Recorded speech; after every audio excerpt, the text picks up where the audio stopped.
It is time for our next reading of the book of Luke. We're now in chapter 22. It is December the 22nd, the day after the winter solstice. We are only a couple of days away from Christmas. But chapter 22 is a rough one. Jesus has to face a lot this chapter, as do his disciples. So join me as we read chapter 22 of Luke. I'm Pastor Burke Owens with the St.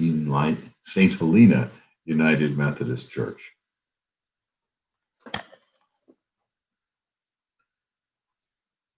The festival of unleavened bread, which is called Passover, was approaching.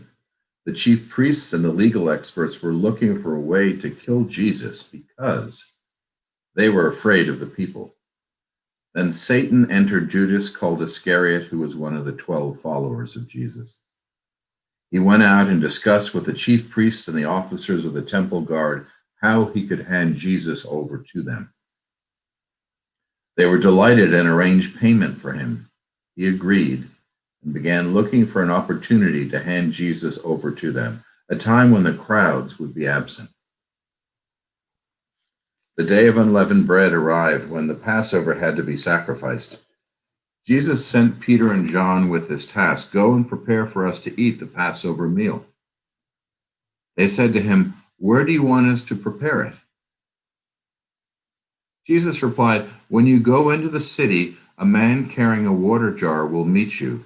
Follow him to the house he enters.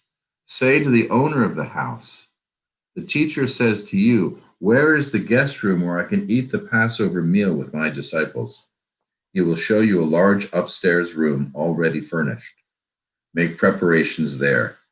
They went and found everything as he had said, and they prepared the Passover meal. When the time came, Jesus took his place at the table, and the apostles joined him. He said to them, "I have earnestly desired to eat this Passover with you before I suffer. I tell you, I won't eat it until it is fulfilled in God's kingdom." After taking a cup and giving thanks, he said, "Take this and share it among yourselves. I tell you that from now on I won't drink from the fruit of the vine until God's kingdom has come." After taking the bread and giving thanks, he broke it and gave it to them, saying, "This is my body, which is given for you. Do this in remembrance of me." In the same way, he took the cup after the meal and said, "This cup is the new covenant by my blood, which is poured out for you. But look, my betrayer is with me. His hand is on this table. The human one goes just as it has been determined, but how terrible it is for that person who betrays him."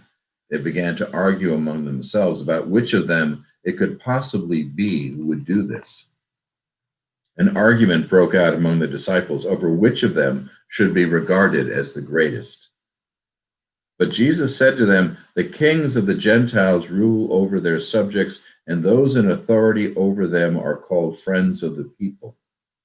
But that's not the way it will be with you.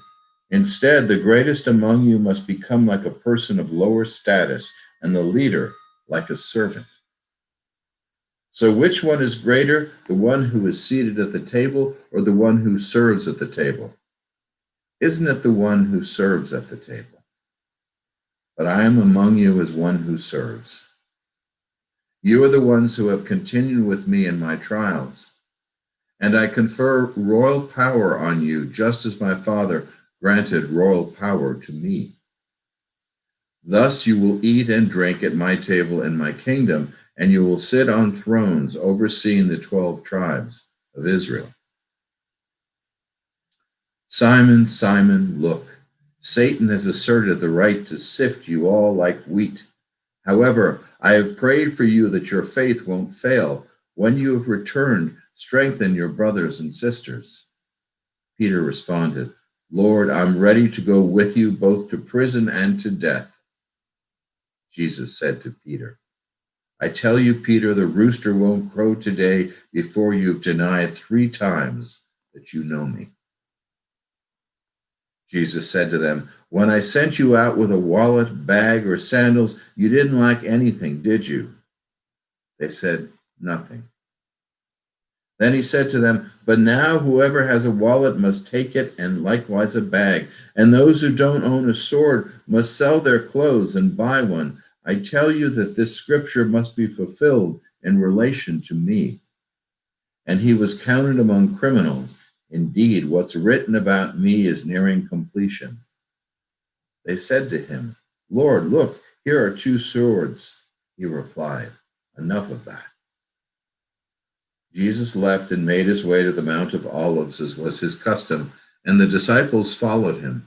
When he arrived, he said to them, "Pray that you won't give in to temptation." He withdrew from them about a stone's throw, knelt down and prayed. He said, "Father, if it's your will, take this cup of suffering away from me. However, not my will, but thy will be done." Then a heavenly angel appeared to him and strengthened him.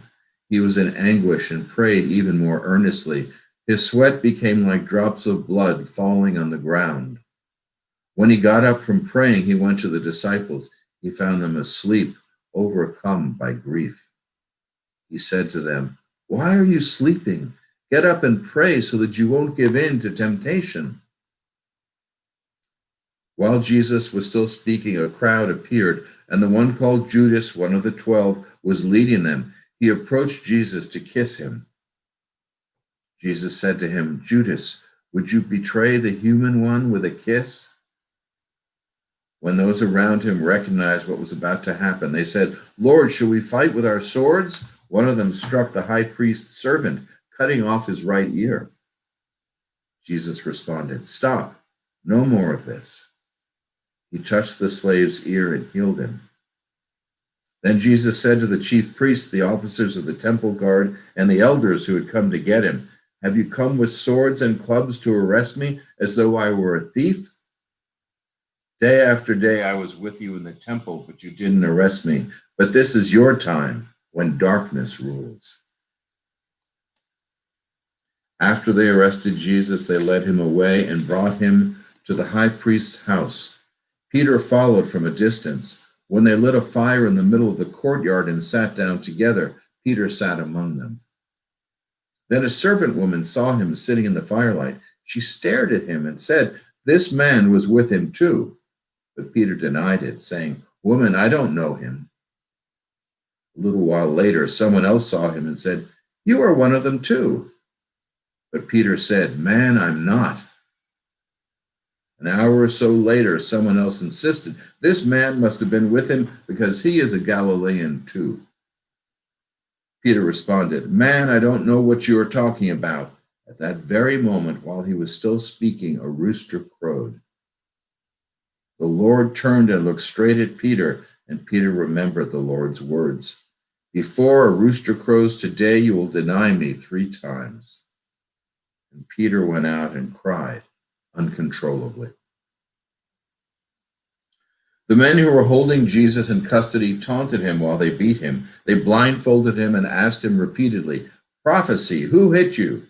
Insulting him, they said many other horrible things against him. As morning came, the elders of the people, both chief priests and legal experts, came together, and Jesus was brought before their council. They said, "If you are the Christ, tell us." He answered, "If I tell you, you won't believe. And if I ask you a question, you won't answer. But from now on, the human one will be seated on the right side of the power of God." They all said, "Are you God's son then?" He replied, "You say that I am." Then they said, "Why do we need further testimony? We've heard it from his own lips." Chapter 22, the book of Luke. We'll read chapter 23 tomorrow on the 23rd of December. Until then, be well.